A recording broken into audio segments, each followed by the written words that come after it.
governo Lula, eu fui consultor do Ministério da Saúde para a interpretação de genotipagem do HIV.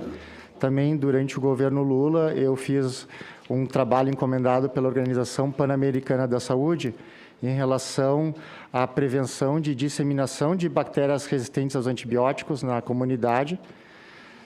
Também, naquela ocasião, eu trabalhei com a Organização Mundial da Saúde.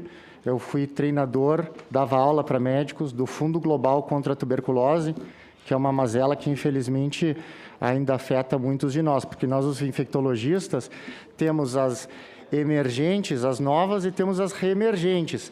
Então, a gente é desafiado sempre com as velhas e com as novas. Depois, no governo Dilma, eu coordenei um grupo técnico da Anvisa, fui o coordenador do Protocolo Brasileiro de Prevenção de Infecção de Corrente Sanguínea, o que é de extrema importância, porque as taxas hoje, infelizmente, no Brasil, nos hospitais de infecção de corrente sanguínea, que também vitimou muitas pessoas com Covid-19, são 5 vezes maiores do que nos hospitais norte-americanos. E eu pude coordenar, então, esse manual.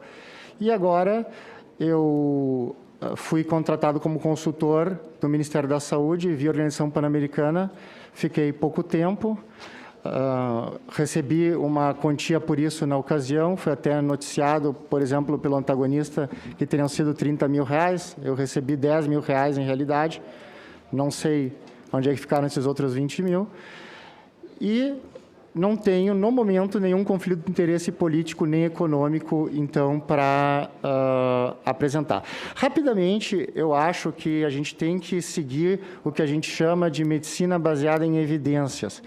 E medicina baseada em evidências é uma ferramenta muito potente que surgiu no McMaster na década de 80, no Canadá, como um novo paradigma de se encarar a ciência médica. Quando vocês olham, vocês se dão conta de cara que medicina baseada em evidências não é tão simples quanto parece. Medicina baseada em evidências não é só ensaios clínicos, randomizados, duplo cego, controlados por placebo. Na verdade, esses estudos, eu fiz aqui até um paralelo, correspondem mais ou menos ao que seria a Constituição. São extremamente robustos, porém eles têm um problema. Como esses estudos são difíceis de serem feitos, em geral, o número de pacientes arrolados é muito baixo. E eles carecem do que a gente chama de poder estatístico para mostrar a diferença. É por isso que a gente tem que juntar todos eles para fazer as meta-análises, que também tem um grau de evidência bem grande. Por exemplo, só em relação à ivermectina, nós temos, no mínimo, 5 revisões sistemáticas com meta-análise, a mais recente com 19 ensaios clínicos randomizados, sendo 9 duplos cegos, mostrando uma redução de 85% na mortalidade com a ivermectina em pacientes com Covid leve a moderada. Vejam, os estudos observacionais que foram muito mal falados estão aqui. Na verdade, embora eles estejam relativamente bem na pirâmide, eles estão abaixo dos estudos randomizados. No entanto, eu tenho que dizer um porém.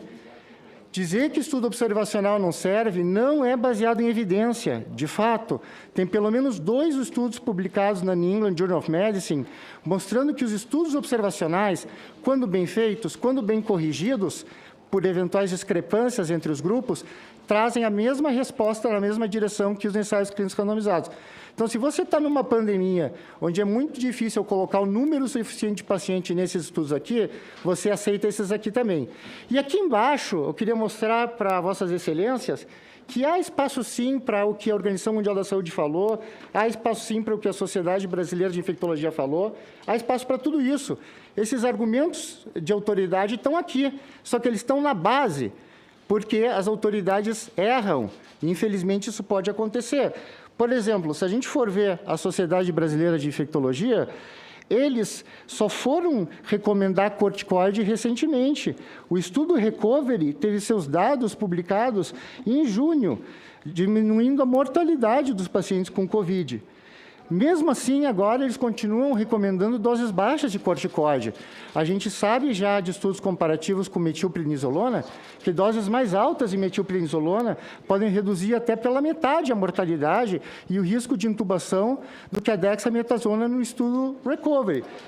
Finalmente, Eles ainda continuam com a questão da hipoxemia silenciosa, que é muito importante, com aquela filosofia de distribuir oxímetros.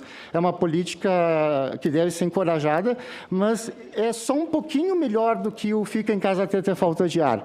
O fica em casa até ter falta de ar é fica em casa até o paciente ser quase terminal, porque quando ele chega em tuba, no Brasil, 90% de quem é entubado morre, 80% a 90%.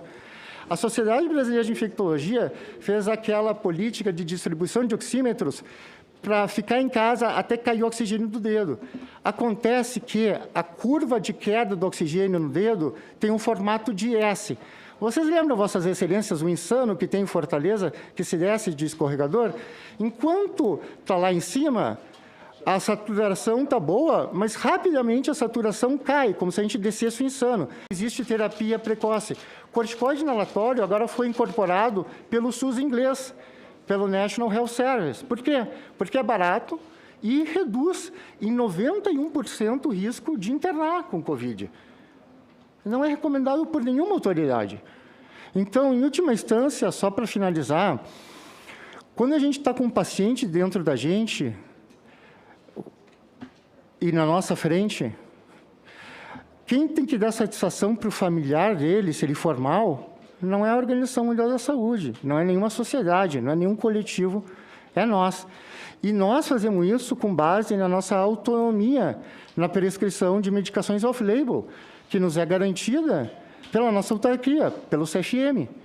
Então, quem garante a nossa prática está nos defendendo e nos permitindo que, nesse momento de extrema coerção que alguns colegas estão sofrendo, a gente ainda continue a tratar a nossa população.